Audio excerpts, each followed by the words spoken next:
मित्रांनो, लग्नानंतर होईलच की प्रेम ही मालिका आपल्या सर्वांना खूप आवडते.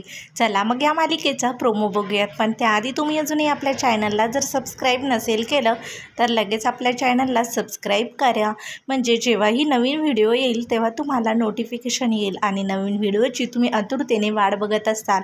त्यामुळेच लगेच आपल्या चॅनलला सबस्क्राईब करा आणि कमेंटमध्ये मला नक्की सांगा तुम्हाला व्हिडिओ कसा वाटला आणि कोणत्या मालिकेविषयी तुम्हाला आवडते तेही मला कमेंट करून नक्की सांगा.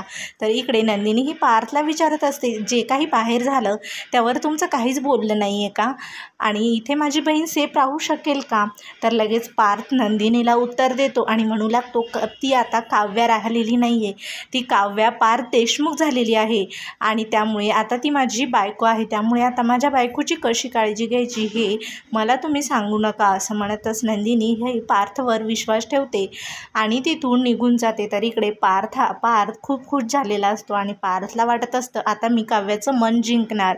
पण पार्थ हा रूममध्ये येतो तर उलटच होतं, कारण काव्या ही खूप भडकलेली असते आणि काव्या ही पार्थला विचारू लागते की तुमच्यासोबत लग्न करायला रम्या ही एका पायावर तयार झाली असती. तुम्ही जर रम्याला फोन करून बोलवलं असतं तर रम्या ही तुमच्यासोबत लग्न करायला तयार झालेली असती. मग मला बळीचा बकरा का बनवलं तुम्ही?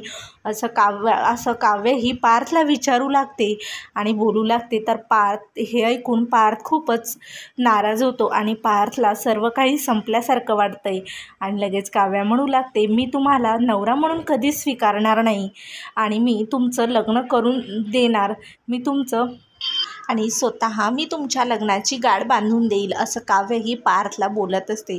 तर ते बघून पार्थला खूपच वाईट वाटलेलं असतं. पार्थ मात्र एकही शब्द बोलत नसतो आणि पार्थ हा गपचूपपणे काव्याचं सर्व काही बोलणं ऐकून घेत असतो. काव्याच्या निर्णयाबद्दल तुम्हाला काय वाटतं हे मला कमेंट करून नक्की सांगा आणि तुम्ही जर या चॅनलला सबस्क्राईब नसेल केलं तर लगेच आपल्या चॅनलला सबस्क्राईब करा. तुम्हाला काव्या आणि नंदिनीमध्ये या दोघी बहिणीमध्ये कोण आवडतं तेही मला कमेंटमध्ये नक्की सांगा.